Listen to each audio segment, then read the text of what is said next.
just taking a look at what's happening. It's a tough construction job there. It looks like it's about 3.1 billion. It went up a little bit, or a lot. So the 2.7 is now 3.1. I'm not aware of that. Yeah, it just came out. Yeah, I haven't heard that from anybody at the Fed. Oh my God, that's so amazing. I love a person who doesn't give a damn about Donald Trump or whether he has a problem with the way you're responding to him. That being, of course, the chairman of the Federal Reserve, Jerome Powell, who, when Donald Trump pulled out that number to make it seem as if, oh, maybe he's got some sort of excuses we'll get into to get rid of Jerome Powell's like, no, that's not true. And we're gonna go to a little bit more of the reaction before we'll give you all the details, don't worry. I haven't heard that from anybody at the Fed. Yeah, it just came out. Our notes had it about 3.1 as well. 3.1, 3.2. This came from us? Yes. I don't know who does that.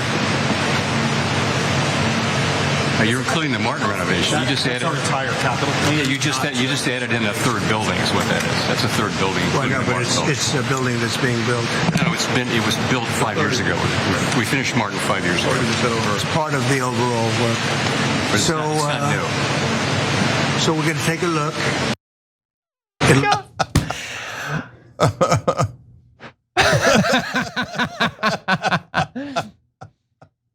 Oh my God. That is literally me every time I listen to Donald Trump speak. No, that's what are you talking about? I love to see it. And Donald Trump's little defensive body language. I was like, no, it's somebody. It just came out. You wouldn't know.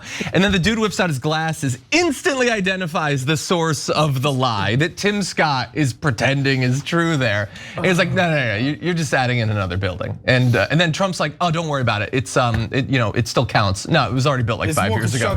It was so good. Waz, you sound like you want to jump in. No, it's just perfect. It's just Donald Trump trying to make a show of things. And Jerome Powell, is kind of a mini king unto himself, right? Like he is pretty insulated in the sense that the people who own our freaking economy, the Wall Street people, are completely loyal to the guy. And if Donald Trump did anything, the markets and all of this stuff would go into a complete panic. Remember when he panicked about the bond market after his stupid, crazy tariffs? Jerome Powell knows that he's insulated from that because Wall Street has his back. And so he can go on TV and be like, this guy is full of crap. It's quite amazing. Yeah, so when I first saw it, I thought it was AI. I'm like, wait, they're together? Because Trump's been insulting him nonstop. So I was already surprised that they were together. And then in those funny hats, right? In fact, our poll question, this is one of my favorite poll questions in the live chat. Who wore the hard hat better? Trump, Powell, or none of the above?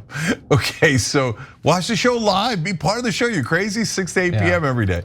All right, so what do we got? Oh, Powell, nice. Trump got 10. Okay, so he also reminded me of Dave Kohler. If you're an old school TYT fan, right? A little bit. Okay, he's one of the founders here.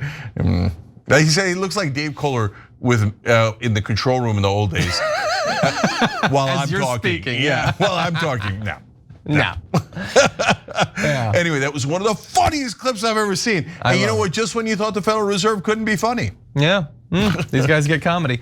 By the way, I'd love to see the poll on the Ghislaine Maxwell pardon. I want to find out what the audience thinks. But we've thrown a lot of numbers around. What is all this about? Why would Donald Trump take time out of when he could be dodging questions about Epstein to hang out with a guy that he hates? Too late, Jerome Powell. Well, they were touring the renovation site at the headquarters of the Federal Reserve, where over the years, the price of the renovations has gone up. That is true. It's just that what Donald Trump was throwing out was based on a complete misunderstanding of which buildings had been built and how much it costs and all that. And in defense of Donald Trump, he can't be expected to understand stuff about construction.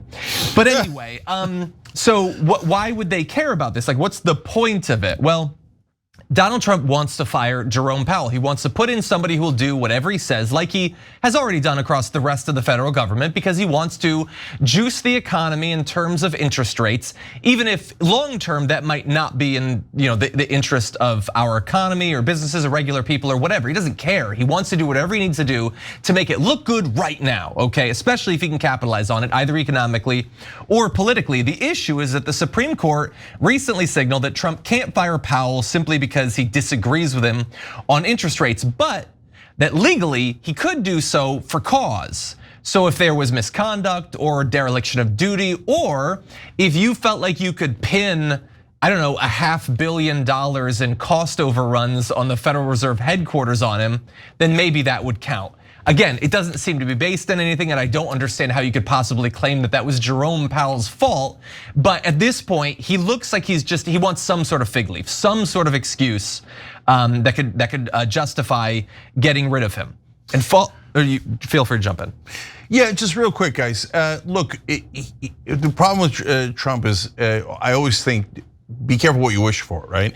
Because if in the middle of a hot economy you lower interest rates, you might get back to skyrocketing inflation, let alone the fact that if the tariffs ever come into effect, they're supposed to be August 1st, probably delay those, whatever, right? If they ever come into effect and you cut interest rates and it was a hot market in the first place, oh, good night, Irene, with inflation. So he's so simple-minded. Yes, interest rates, if you lower interest rates, generally the economy does better. Unless you're worried about inflation, but he doesn't bother reading the unless part. Right? So he keeps pressuring and pressuring. And in a lot of ways, Jerome Powell is doing him a huge favor by saying no. And he's done a pretty good job of shepherding this. One of the members wrote in, it's the best Trump appointment. And there's a lot of truth to that. And he actually navigated inflation during the Biden administration. I know that it was a huge issue and it really hurt the Democrats so much, but the rest of the world was worse off than we were. And Powell did an interesting and decent job of maintaining inflation in a place where it did not get crazy out of control. Yeah. So, but if you get a political guy interfering nonstop, it's gonna make it worse, not better. And Donald Trump has already telegraphed exactly what he's thinking about this when, under Joe Biden, he claimed that Biden would put pressure on the Fed to lower interest rates to help himself out politically in the short term. That's literally what he said about Biden and literally what he's doing now. Exactly. It's called projection. Let me just read this one message that he put out after that meeting, and then we can discuss some more. Trump said this on True Social. The cost overruns are substantial, but on the positive side, our capital C country is doing very well and can afford just about anything, even the cost of this building. Let's just get it finished and, even more importantly, lower interest rates. And I learned a lot from that. Apparently our country can afford just about anything. So I suppose we don't have to do all the firings Elon Musk wanted. We can hire back all those people working on bird flu and air traffic controllers, and we can restore the funding to NPR and PBS because we can afford just about anything. And there's no reason, certainly no justification, to throw 12 million people off of Medicaid if our pockets are about to burst from all the cash that's just overflowing from them. I mean, you cannot do austerity for everyone other than the hyper rich and then come out and claim that everything is so fantabulous that we have money for anything that possibly comes up, okay? You're trying to argue that there should be these massive cuts at the same time you're giving tax cuts to the wealthy. It just, the math doesn't math. Yeah, was. I mean, again, like all he wants is a lower interest rate. I actually think there's an argument to be made that the president should have more authority over monetary policy. Obviously, I can understand why people want to tell me to shut the hell up while Donald Trump is our president. Perhaps if we had a more, let's say, prudent and responsible president, I think it'd be completely fine and in line with what people have elected this guy to do for him to take that under his control. But I think the problem for Trump, again, and I gotta reiterate this, Jerome Powell's power comes from the trust that he has from the owners of our economy, like the people on Wall Street, the people that own the financial sector. They have way more trust in Jerome Powell's ability to navigate these times with monetary policy than they do Donald Trump, and how can you blame them? Yeah, 100%. And look, I've got my own concerns about the Fed's governance and independence, but at times like this, I think, well, maybe they should be independent. Well, and related, people always throw around these other organizations that are supposed to be like the norm is that they're semi-independent, like the DOJ or whatever. At times like this, I think maybe we should make that like written down. Like maybe that should be a rule rather than a norm. Every time you ring the bell below, an angel gets his wings. Totally not true, but it does keep you updated on our live shows.